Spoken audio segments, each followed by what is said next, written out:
BSc Ayurveda and nutrition. इस video में हम यूनिट 1 पढ़ेंगे। सबसे पहले सिलेबस देख लेते हैं। सिलेबस में है 3 यूनिट। पहला इंट्रोडक्शन टू आयुर्वेदिक न्यूट्रिशन, जिसमें 3 चैप्टर है। यूनिट 2 में basic principles of food and nutrition and Ayurveda, इसमें 5 चैप्टर है। और यूनिट 3 आयुर्वेदिक डाइट्स, इसमें 4 चैप्टर हैं। इस वीडियो में हम यूनिट 1 यानी कि introduction to Ayurvedic nutrition cover करेंगे। सबसे पहला chapter Ayurveda and Indian food culture. सबसे पहले समझेंगे कि आयुर्वेदा होता क्या है। Ayurveda is derived from ayu which means age and veda means knowledge. Veda विग धातु का एक शब्द है, ये पुराना शब्द है जिसका मतलब होता है नॉलेज। और आयु का मतलब होता है एज। एज वो टाइम पीरियड होता है जब से आप बर्थ हुए और जब आपकी डेथ हुई, उसके बीच का। Ayurveda defines is the science of life. जो हमारे आयुर्वेदा इज द साइंस, क्योंकि उसमें हम स्टडी करते हैं, तो जो लाइफ की साइंस है उसे कहते हैं Ayurveda. It has 2 part, what should you eat and if there is a problem how it is diagnosed. Ayurveda के अब तक हमने पढ़ा कि आयुर्वेदा दो शब्दों से डिराइव हुआ है, आयु प्लस वेदा। और जो आयुर्वेदा है वो साइंस ऑफ लाइफ है। फिर हम पढ़ रहे हैं कि आयुर्वेदा के 2 पार्ट्स हैं। पहला कि आपको क्या खाना चाहिए, दूसरा कि अगर कोई प्रॉब्लम हो जाए तो उसे कैसे डायग्नोस किया जाएगा। It is a traditional system of medicine. ये हमारी मेडिसिन का एक ट्रेडिशनल सिस्टम है, मतलब जो पुराने टाइम का सिस्टम है कि मेडिसिन का। That originated in India thousands of years ago. मैंने कहा कि पुराने टाइम का thousands of years ago India में इस मेडिसिन के सिस्टम की ओरिजिनेशन हुई थी कि आयुर्वेदा हम एज अ डायग्नोसिस यूज कर सकते हैं। It places great emphasis on maintaining balance and harmony within the body and mind to promote optimal health and wellbeing. ये हमारे जो बॉडी में बैलेंस और हार्मनी रखता है, और माइंड की भी हेल्थ का ख्याल रखता है, माइंड की भी वेलबींग करता है। क्योंकि देखिए, हेल्थ सिर्फ फिजिकल नहीं है, हेल्थ मेंटल भी है, और आजकल तो मेंटल ही सबसे ज़्यादा प्रॉब्लमेटिक हो रही है। तो हेल्थ, मेंटल हेल्थ और फिजिकल हेल्थ दोनों अपनी बढ़िया रहे, उस बात का आयुर्वेदा ध्यान रखता है। In Ayurveda food is considered a form of medicine. देखो, मैंने बोला आयुर्वेदा के 2 पार्ट है कि क्या आपको खाना चाहिए, तो इसका मतलब जो आयुर्वेदा है उसमें मेडिसिन, फूड ही एक फॉर्म ऑफ मेडिसिन की तरह यूज होता है। And type of food you eat can have a significant impact. Why, ऐसा क्यों है, फूड को ही वो क्यों इम्पैक्ट करते, फूड को ही वो क्यों as a form of medicine लेते, क्योंकि जो फूड है, किस टाइप का फूड आप खा रहे हो, वो इम्पैक्ट करता है आपकी हेल्थ पर। ऑब्वियसली आप सब्जी का इम्पैक्ट आप पे अलग होगा, मीट का इम्पैक्ट अलग होगा, जंक फूड का इम्पैक्ट अलग होगा, फ्रूट्स का इम्पैक्ट अलग होगा। जिस टाइप का फूड आप खा रहे हो उसका इम्पैक्ट आपकी हेल्थ पे अलग होता है, आपकी हेल्थ पर होता है। आगे बढ़ते हैं। इस जो फर्स्ट यूनिट थी Ayurveda and Indian food culture. Ayurveda आप थोड़ा ऊपर ऊपर का समझ गए होंगे कि भाई ये हमारी हेल्थ के लिए है, और इसमें फूड बताएंगे कि इस तरीके का फूड खाओ, ऐसे तरीके का फूड खाओ, ये खाओ, वो खाओ। Indian food culture is closely related with Ayurveda. अब इंडियन फूड कल्चर जो है वो बहुत ज्यादा लिंक्ड है आयुर्वेदा से। As many traditional foods are based on Ayurvedic principles. बहुत सारे ट्रेडिशनल जो फूड्स हैं वो आयुर्वेदिक प्रिंसिपल्स पे बेस्ड है। तभी जो हमारे पुराने जमाने के जो लोग होते थे वो बहुत लंबा लंबा जीते थे, और उनको इतनी बीमारियां भी नहीं होती थी। आजकल तो छोटे छोटे बच्चों को भी बीमारियां हो जाती है, और बूढ़े लोगों को तो क्या ही कहना, उन्हें तो हो ही जाती है। पर पुराने ज़माने में इतने हेल्दी रहते थे। इसके लिए आपको एक एक्टिविटी भी करवानी चाहिए थी कि आपको आपकी क्लास में हो सकता है करवाई हो, कि आपको अपने ओल्ड लोगों से पूछना है कि उनकी कितनी एज थी, उनके टाइम पे क्या क्या खाना बनता था। तो मतलब उनके जो ट्रेडिशनल फूड्स हैं उसमें कुछ तो ऐसा है कि भाई वो बहुत ज़्यादा एनर्जेटिक भी रहते हैं और बहुत ज़्यादा लंबे समय तक भी चलते हैं। तो ये इसलिए क्योंकि तब के जो ट्रेडिशनल फूड्स है वो आयुर्वेदिक प्रिंसिपल्स पे बेस्ड है। Ayurveda divides food into 6 taste. Ayurveda के अकॉर्डिंग फूड में 6 टेस्ट होते हैं, स्वीट, सोर, salty, bitter, pungent and astringent. और जो भारतीय रसोई है वो सारे छो के छो टेस्ट इनकॉर्पोरेट करती है into a single meal to ensure balance and harmony. एक सिंगल मील में ये छो के छो टेस्ट जो भारतीय रसोई है वो इनकॉर्पोरेट करती है, मतलब होते हैं ये छो के छो टेस्ट, जिसके वजह से बैलेंस और हार्मनी मेंटेन करते हैं। हमने बोला आयुर्वेदा का भी यही काम है कि वो हमारी बॉडी में बैलेंस और हार्मनी मेंटेन करता है, और जो इंडियन रसोई है वो भी यही काम कर रही है, छो के छह टेस्ट इनकॉर्पोरेट करके। हमारे पास तो इतनी सारी स्पाइसीज इतनी सारी है, तो मतलब हर तरीके का टेस्ट उसमें होता है। Many of the traditional health foods in India can be called Ayurvedic foods. देखो मैंने कहा कि ट्रेडिशनल जो फूड सिस्टम है, इंडियन फूड सिस्टम है, वो आयुर्वेदिक जो फूड्स है आयुर्वेदिक प्रिंसिपल्स पे बेस्ड है। ये हम कह सकते हैं कि बहुत सारे ट्रेडिशनल हेल्थ फूड्स हैं, बहुत सारे ट्रेडिशनल हेल्थ फूड्स हैं जिन्हें हम आयुर्वेदिक फूड्स कह सकते हैं, आयुर्वेदिक फूड्स कह सकते हैं। जैसे कि example, banana is rich in iron used in India mostly as prasad. आपने देखा होगा, आपको क्या बोलते हैं, थर्सडे में लक्ष्मी पूजा होती है, उसमें तो बनाना ही प्रसाद में दिया जाता है। तो जो बनाना है वो आयरन, रिच इन आयरन है, और इंडिया में मोस्टली स्पिरिचुअल एक्ट के लिए स्पिरिचुअल फूड यूज करा जाता है, प्रसाद की तरह बांटते हैं। Banana leaves are traditionally used for serving other foods in South India, और साउथ इंडिया में बनाना लीव्स को यूज करते हैं सर्व करने के लिए। इससे होता क्या है, क्यों कर रहे हैं ऐसे, ये तो ट्रेडिशनल सिस्टम है ना। They add good aroma to hot foods during eating and are good source of antioxidant. अब जैसे जो साउथ इंडिया के लोग हैं, अब अगर वो थालियों में खा रहे हैं, स्टील की थालियों में खा रहे हैं, तो वो तो उस ट्रेडिशन को लॉस कर रहे हैं, जिसके वजह से क्या हो रहा है, वो जो एंटीऑक्सीडेंट्स उन्हें मिल सकते थे, जो बनाना के लिए गुड सोर्स ऑफ एंटीऑक्सीडेंट है, वो जो उन्हें मिल सकता था उन्हें नहीं मिल रहा है। एक और एग्जांपल आप ले सकते हो, साग rich in minerals and vitamin is a leaf based dish. Leaf based dish है, ये विटामिन और मिनरल्स में रिच है, prepared in north east part of India. ठीक है, तो मतलब इंडिया के जो लोग हैं वो इन सब चीज़ों को प्रिपेयर करते हैं, और इससे इसमें न्यूट्रिशनल वैल्यूज है, इसमें ये आपकी बॉडी में हार्मनी और बैलेंस मेंटेन करते हैं, आपकी हेल्थ के लिए अच्छे होते हैं। दूसरा चैप्टर है nutrition and lifestyle transition over the years. Nutrition and lifestyle transition over the years, इसमें सबसे पहले हम पढ़ेंगे डाइट और न्यूट्रिशन। डाइट और न्यूट्रिशन ये दो शब्द आपने सुने होंगे फूड से रिलेटेड, और इसमें थोड़े कंफ्यूज भी हो सकते हैं लोग। डाइट जो होता है वो फूड होता है जो हम कंज्यूम करते हैं। डाइट वो फूड है जो हम कंज्यूम करते हैं। ये अगले यूनिट यूनिट 2 में हम ये जो डाइट है उसके ऊपर थोड़ा और डिटेल में डिस्कस करेंगे। जो डाइट होता है उसमें मैक्रो न्यूट्रिएंट और माइक्रो न्यूट्रिएंट होते हैं। ट्रिएंट। न्यूट्रिशन क्या होता है, nutrition is cumulative effect of digested, absorbed and metabolised food. मतलब हमारे जो फूड है, आप जब फूड लेते हो, जो आपने फूड कंज्यूम करा वो आपके डाइट में आ रहा है। आप क्या खा रहे हो, आप फ्रूट खा रहे हो या आप वेजिटेबल खा रहे हो, दैट इज डाइट।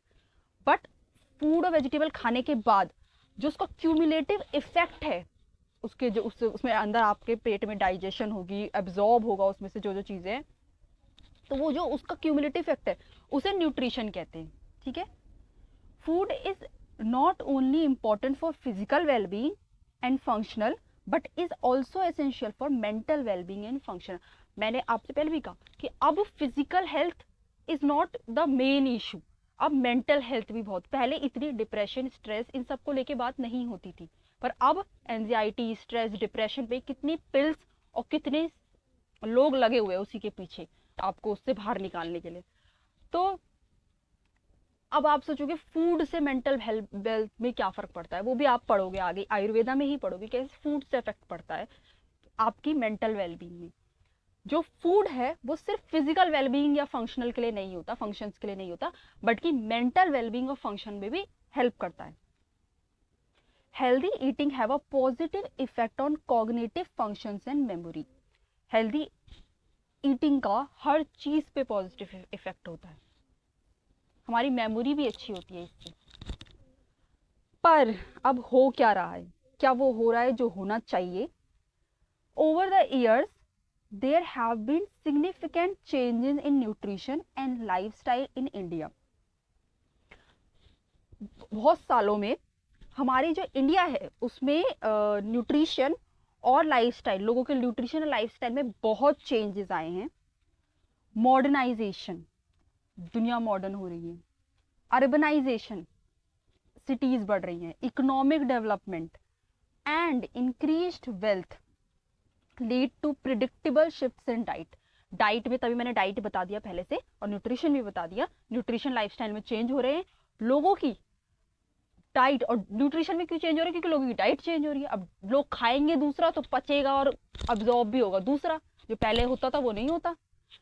तो जो शिफ्ट है वो हो रहा है डाइट में।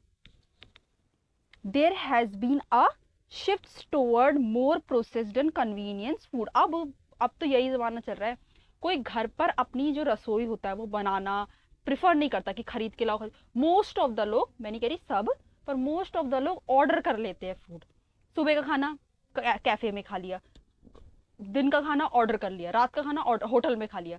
तो मतलब यही चक्कर चल रहा है कि घर में बनाना, अपने जो घरेलू मसाले होते हैं उनसे नहीं, बाहर से ऑर्डर कर लिया। और पूरा पैकेज्ड फूड, पका पकाया, कन्वीनियंट है एकदम। As well as decrease in physical activity levels.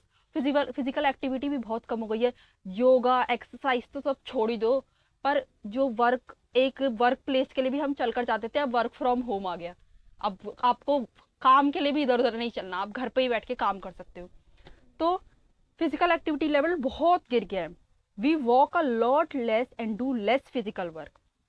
We walk a lot less and do less physical work. We snack more and consume a growing number of calories from sugary drinks, crisp, chocolate. Chocolate तो बहुत पसंद होगी हमें, हम chocolate खाते हैं, हम drinks पीते हैं, हम क्या क्या नहीं खाते, चाउमीन, मोमोज और क्या बोलते हैं, और बहुत सारी चीज़ें, फ्रेंच फ्राइज, चिली पोटैटो, बहुत कुछ, चिली क्या होता है, चिली फ्राइज जो भी है, मैं तो इतना खाती नहीं हूँ, पर ये सब जो है हम बहुत खाते हैं। We also eat a lot, और इनसे हमें हमें एनर्जी मिले ना मिले, फैट और जो भी हमारे फाइबर्स होते हैं वो ज़रूर भरपूर मिलते हैं। We also eat a lot more processed food which are very high in sugar and salt. जो हम प्रोसेस्ड फूड खाते हैं ना, जो हम बाहर से ऑर्डर करते हैं, घर के फूड की बात अलग होती है, बाहर के फूड की बात अलग होती है। वो उसमें बहुत ज़्यादा हाई अमाउंट में शुगर और सॉल्ट होता है, और वो कई तरीके के मसाले बनाते हैं। और हाइजीन का क्या ध्यान रखते हैं वो तो आप ही जानो, जो खाने वाले हैं वही जाने क्या हाइजीन का ध्यान रखते हैं। ठेले में तो हमें दिख जाता है कि भाई हाँ, इनकी तो कोई हाइजीन है नहीं, पर होटल वालों में हमें दिखता नहीं है। पर जिनके जिनके घरों में जो लोग होटल में काम करते हैं, पता चल जाएगा कि कितनी हाइजीन वो रखते हैं। जोमेटो वगैरह भी यही सब है। तो ऑर्डर करके फूड खाना कम करें। एक अभी आगे तो पढ़ाऊंगी, पर उससे पहले एक इम्पॉर्टेंट बात, क्योंकि आयुर्वेदा और न्यूट्रिशन पढ़ रहे हो, ये एक वैल्यू एडेड सब्जेक्ट है, तो इसमें हम सिर्फ ये नहीं कर सकते कि बुकिश बातें कर ली हो गया काम खत्म। देखिए, फूड, एक बहुत अच्छे व्यक्ति ने, महात्मा ने एक बात कही है कि food is not entertainment, food is not entertainment, it is energy. आप खाने को जीभ के लिए मत खाओ, आप खाने को पेट के लिए खाओ। जब भी आप, अगली बार जब भी आप कुछ खाओ, जो कुछ भी आपके सामने हो, भले ही चाउमीन हो, मीट हो, लोग तो मीट अंडा भी खाते हैं, तो जो भी आपके सामने हो उसको खाते वक्त एक बार जरूर ये सोचना कि इससे मुझे मिलेगा क्या, और क्या इससे बेटर ऑप्शन मेरे पास अवेलेबल नहीं है, पैसे नहीं है, क्या नहीं है मेरे पास कि मैं इससे बेटर कुछ नहीं खा सकता या खा सकती। और सिर्फ जीप के लिए मत खाइए। देखिए, अगर आप जीप के लिए खा रहे हैं तो आपको चाउमीन भी सबसे अच्छी ऑप्शन लग सकती है। आपको लगेगा कि भाई मैं क्यों साग खाऊं जब मेरे सामने मीट है, पर आप एक बार जरूर सोचिए कि आपका खाना ना हिंसक हो और ना जीप के लिए हो, क्योंकि खाने से बहुत मैटर करता है। आप दिन में 3 टाइम खाना खाते हो, मोस्टली हो सकता है 3 टाइम से भी ज्यादा, क्योंकि बीच में स्नैक्स वगैरह भी होते रहते हैं। तो वो हेल्दी होना चाहिए। हम जो कमाते हैं मोस्ट ऑफ द हमारा खाने पे जाता है, तो अब जब हमारी इतनी मेहनत जो हमारी खाने पे जा रही है, हमारी नहीं चलो हमारे पेरेंट्स की खाने पे जा रही है हमारे, तो कम से कम वो खाना तो अच्छा हो, इस बात का तो ध्यान हम रख सकते हैं। और आयुर्वेदा न्यूट्रिशन पढ़कर अगर आप अपने खाने पर ध्यान नहीं दे रहे हो, अपना जंक फूड कम नहीं कर रहे हो, आप आगे मैं बताऊं आगे के यूनिट्स में आप सात्विक तामसिक और राजसिक के बारे में भी पढ़ेंगे, इसलिए मैं अभी मीट वीट के बारे में बात नहीं कर रही। पर ठीक है, आप अभी जंक फूड कम नहीं कर रहे हो तो फिर इसको पढ़ने का कोई फायदा नहीं है। क्योंकि देखो, शिक्षा सिर्फ वो नहीं होती जो आपको ज्ञान सिखा दे, शिक्षा वो भी होती है जो आपको बदल दे। आपके अंदर जो जितनी भी शूद्रताएं हैं, जितनी भी क्या बोलेंगे उसको, नेगेटिव चीज है, उसे भी बदले, वरना शिक्षा बेकार है फिर। ठीक है, अब आगे पढ़ते हैं। This has led to an increase in chronic health conditions. Chronic मतलब जो बहुत लंबे समय तक चले।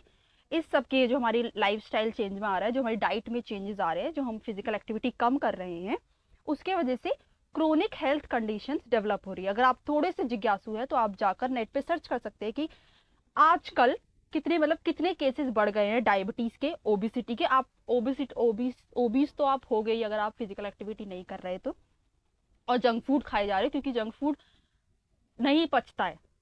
हमारे पेट इतना भी महान नहीं है जो जंक फूड भी पचा ले। Obesity, diabetes and heart disease, आप थोड़े जिज्ञासु आप सर्च कर सकते हो कि कितने केसेस इसके बढ़ रहे हैं।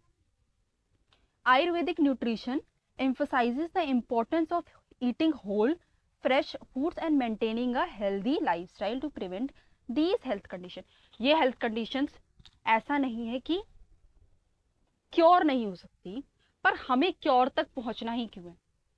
हमें क्योर तक पहुंचना ही क्यों है? पैसे जाएंगे, टाइम जाएगा, सब कुछ जाएगा, हमें क्योर तक पहुंचने क्या, हमें प्रिवेंट करना है। और प्रिवेंट कैसे होगा? Ayurveda will help us. Ayurveda हमें बताएगा कि फ्रेश फूड की इंपॉर्टेंस और न्यूट्रिशन, हमारी जो हेल्दी लाइफस्टाइल मेंटेन करने की जो इंपॉर्टेंस है उस पर एम्फोसाइज करेगा। हमें बताएगा कि कैसे हमें अपनी लाइफस्टाइल में चेंज करने चाहिए, हमें क्या क्या इंक्लूड करना चाहिए, हमें क्या क्या एक्सक्लूड करना चाहिए, जिससे हमारी जो ये हेल्थ कंडीशन है वो प्रिवेंट होगी। हम क्योर तक पहुंचेंगे नहीं, prevention is better than cure. Nutrition as therapy, nutrition को एज थेरेपी भी यूज किया जाता है। कहाँ कहाँ? मेटाबॉलिक सिंड्रोम्स में, कैंसर्स में, मेंटल डिसऑर्डर्स में, इलेक्ट्रोलाइट इम्बैलेंसेस में, जीआईटी डिसऑर्डर्स में। ये बस एक थ्योरी है, इसमें से एक दो एग्जांपल याद करो, लिख के आ जाओ, 1 मार्क्स मिल जाएगा शायद।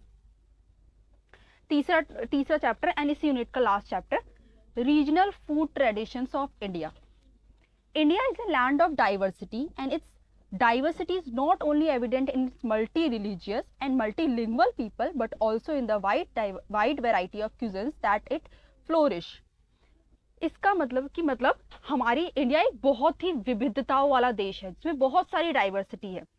ये डाइवर्सिटी सिर्फ रिलीजन में या लैंग्वेज में नहीं है, ये डाइवर्सिटी जो उनके रसोई बनती है, जो उनका खाना बनता है हमारे इंडिया में, उसमें भी है। अब हमारे हर जगह की अलग अलग डिश होती है, कितनी डिशेज नहीं होती इंडिया में।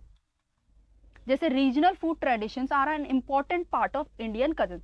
जो रीजन, जो नए नए रीजन्स में जो फूड बनता है, जो रसोई बनती है, उसका वो इंडिया की रसोई में बहुत इंपॉर्टेंट पार्ट प्ले करता है। And reflect the diversity of countries culture and geography. जो कंट्री का जो कल्चर है, संस्कृति है और ज्योग्राफी है, उसकी डाइवर्सिटी को रिफ्लेक्ट करता है कि भाई हाँ, ये रीजन, हर रीजन में देखो अलग अलग खाना बन रहा है, अलग अलग तरीके के डिशेस बन रही है। तो इससे कंट्री, जो हमारी कंट्री का जो संस्कृति है, वो बहुत ज्यादा डाइवर्स है। Each reason has its own unique ingredient and cooking techniques and flavour profile. जो भी ये वीडियो देख रहा है वो किसी ना किसी रीजन से बिलोंग करता होगा। उस रीजन में वो देखेगा कि मेरे यहाँ जो बनता है मेरे दोस्त के यहाँ नहीं बनता, और मेरे दोस्त के यहाँ जो बनता है वो मेरे यहाँ नहीं बनता, और जिस तरीके से वो बनता है वो उसके वहां उस तरीके से नहीं बनता। मतलब ये आप देखोगे तो यानी कि हर रीजन का अपना अपना एक यूनिक इंग्रेडिएंट और कुकिंग टेक्निक्स है और फ्लेवर प्रोफाइल्स हैं। एग्जाम्पल, मक्के दी रोटी एंड सरसों दा साग पंजाब, ढोकला गुजरात, एक्सेट्रा। आप अपने रीजन का भी लिख सकते हो। ये जो उनके पंजाब में बनता है, ये मक्के दी रोटी सरसों दा साग, अच्छा ठीक है, मान लो गुजरात में बन भी गया, पर उस तरीके से नहीं बनेगा जो पंजाब में बनता है, उस तरीके से नहीं बनेगा जैसे पंजाब में बनता है। उनकी टेक्निक अलग होगी क्योंकि वो उनका रीजनल फूड है, वो उस रीजनल फूड से उतना कनेक्ट कर सकते हैं जितना गुजराती नहीं कर सकता। Ayurveda recognizes the importance of eating locally sourced foods that are in seasons and grown in harmony with the environment। जो locally sourced goods है, जो आयुर्वेदा कहता है कि भाई जो environment के साथ हार्मनी में बनाए जाते हैं उसकी इंपॉर्टेंस बताता है वो। Bye incorporating regional food traditions into their diet, जो उनके रीजन के जो फूड ट्रेडिशंस है वो अपनी डाइट में इनकॉर्पोरेट करना। आपको कुछ नहीं करना, आपके जो रीजन में जो खाना बनता है उसे अपनी डाइट में, जो जिस रीजन में जिस तरीके से खाना बनता है उसे अपने कुकिंग स्टाइल में इनकॉर्पोरेट करना है, अपनी डाइट में इनकॉर्पोरेट करना है। इंडिविजुअल कैन इंश्योर, इस बस इतना करने से individual can ensure they are eating a balanced and varied diet that support their health and well-being। बस इतना करने से इंडिविजुअल ये इंश्योर कर सकता है कि उसकी जो डाइट है वो बैलेंस्ड है। क्या कोई एग्जांपल है इसका? सरसों का साग हैज रिच न्यूट्रिएंट प्रोफाइल। जो सरसों का साग है जो पंजाब में बनता है उसकी बहुत न्यूट्रिएंट प्रोफाइल है। अब कोई ये ना सोचे कि मैं पंजाब से हूँ, मुझे एग्जाम्पल अच्छा लगा तो मैंने डाल दिया। सरसों का साग has a rich nutrient profile and is also loaded with antioxidants. जो सरसों का साग है उसमें एंटीऑक्सीडेंट्स भी बहुत है। Additionally it is great for immunity. और एडिशनली सिर्फ इतना ही नहीं, इम्यूनिटी के लिए भी अच्छा है due to the amount of vitamin C in it. जो उसमें विटामिन सी होता है उसके वजह से वो हमारी इम्यूनिटी के लिए भी अच्छा है। It also helps keep the digestion process smooth. वो हमारे डाइजेशन प्रोसेस को स्मूथ रखता है। मक्के की roti is also great for our health. हमारी हेल्थ के लिए भी ग्रेट है। रिच इन फाइबर है और हमारे पेट को बहुत लंबे समय तक रखता है। अब देखो एक और प्रॉब्लम है, हम जो खाना खाते हैं कभी कभी ऐसा होता है कि हमें बहुत देर तक भूख नहीं लगती, कभी कभी ऐसा होता है हमें बहुत जल्दी भूख लग जाती है। तो ऐसा क्यों हो रहा है? जब हमें बहुत देर तक भूख नहीं लगती तब हमारा डाइजेशन प्रोसेस स्लो है। जब हमें बहुत जल्दी भूक लग जाती है तो हमारा डाइजेशन प्रोसेस फास्ट है। ना डाइजेशन प्रोसेस का स्लो होना अच्छा है ना फास्ट होना अच्छा है, इसका बैलेंस्ड होना अच्छा है। पर इसमें जो है हमारा पेट भरा रहेगा। देखो इसमें जो इन्होंने बोला सरसों का साग की इतनी सारी जो इन्होंने खूबियां बताई है। अब अगर कोई पंजाबी सरसों का साग को अपने डाइट में इनकॉर्पोरेट कर रहा है, मान लो रीजनल फूड उनका ट्रेडिशन था, उन्होंने अपना यहाँ दिल्ली में आ गए, उन्होंने अपना छोड़ दिया, वो यहाँ पे आके चाउमीन मोमोज फ्रेंच फ्राइज खाने लग गए। पर उन्होंने फिर बाद में ऐसा एनालाइज किया आयुर्वेद और न्यूट्रिशन मुझसे पढ़ने के बाद कि चलो हमें इसे इनकॉर्पोरेट करना चाहिए। तो जब उन्होंने इनकॉर्पोरेट किया तो क्या हुआ, न्यूट्रिशन मिले उनको, उनका डाइजेशन प्रोसेस स्मूथ हुआ, विटामिन हुआ। सिर्फ ये इनकॉर्पोरेट विटामिन सी मिला, सिर्फ ये इनकॉर्पोरेट करने से उनकी जो न्यूट्रिशन है, उनका जो डाइट है वो बैलेंस्ड और उनकी वेलबींग हो गई। ठीक है, यही इस यूनिट का यही मेन था। बाकी please like, subscribe and share the video if you learned something from it, and please change your diet. Thank you.